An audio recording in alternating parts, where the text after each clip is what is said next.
Donc, salut Sofiane, j'ai donc Mamadou pour LH Info. Tu vas interviewer le président de la République au mois de juin, c'est ça? C'est ça, ouais. Savoir comment t'as appris qu'il y avait ce concours. C'était un concours en fait pour pouvoir interviewer le C'est ça. président. En fait, j'ai appris ça par le biais de Canal+.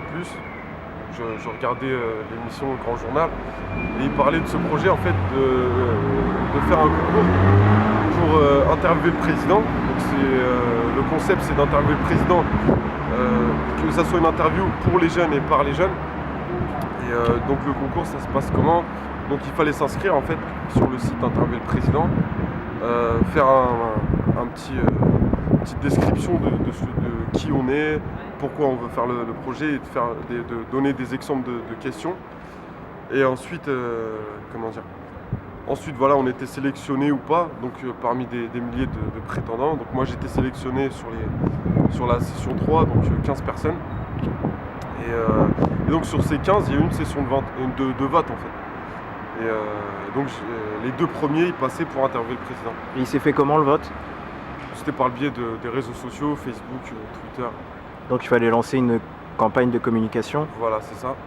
Tu l'as effectué comment? Par vidéo, par photo Par photo, par image. Moi en fait, j'ai contacté mon graphiste officiel, Jojo Design, et donc qui a fait le graphisme pour communiquer, pour le concept, quoi. D'accord. Et qu'est-ce que tu aimerais, enfin, le fait d'être face au président de la République, qu'est-ce que tu veux montrer Bah, en fait, moi, si je me suis inscrit, au départ, c'était par pur hasard. Je pensais pas que j'allais être sélectionné, vu qu'ils avaient parlé de milliers d'inscrits, de milliers de candidats. Et quand j'ai vu que j'ai été sélectionné, bah, j'ai réfléchi à ça en fait. Moi, j'ai vu que dans mon rap, en fait, parce que je suis rappeur, donc à la base, moi, je suis plus représentant d'une jeunesse métissée, jeunesse mélangée. Jeunesse de France mélangée, quoi. C'était ça que je voulais représenter. Et donc j'ai fait ma campagne selon ça en fait, d'une jeunesse métissée. Voilà. D'accord. Et qu'est-ce que tu vas lui poser comme question? Il y a des questions quand même qui... Voilà. Là j'y travaille en fait. Pour l'instant je ne sais pas exactement quelles questions je vais poser. Par contre j'ai choisi 3 domaines de questions. Alors j'ai choisi l'économie. Donc l'investissement au niveau de l'État, comment ils font, est-ce qu'ils vont investir au niveau des PME, parce que pour moi, pour redresser la dette et la crise en France, il faut investir dans les PME, c'est ce qui fait créer l'emploi, surtout au niveau des jeunes. J'ai choisi aussi la politique intérieure, alors ce qui se passe au niveau de la police nationale en général, les bavures qu'il y a encore aujourd'hui, de plein de choses, des investissements dans les quartiers, le développement, à ce niveau-là, et aussi la politique internationale. Donc où là je vais essayer de trouver des questions au niveau de la Palestine, parce que François Hollande s'intéresse beaucoup à ce sujet. Il a pris position à l'ONU comme quoi il était pour la création d'un État palestinien. Après voilà, je ne sais pas quelles questions je vais poser exactement, moi je suis en recherche, j'ai rencontré des économistes, pas des politiques, pas encore, mais j'ai rencontré pas mal de personnes pour justement choisir mes questions comme il faut. Et vous avez ciblé des politiques que vous souhaiteriez rencontrer Bah, ici après, au moi, Havre ou ouais, ça serait plus au niveau Havrais, ouais. Donc ça serait plus Édouard Philippe, Camille Galap, voilà, toutes ces personnalités politiques havraises D'accord. où j'aimerais être pas porte-drapeau, parce que je ne me représente que moi-même, mais représenter un peu les jeunes. Parce que je pense qu'on les oublie pas mal, ils ont pas beaucoup, ils s'intéressent pas beaucoup à la politique en général. Et pourquoi, à ton avis, ils ne s'intéressent pas à la politique?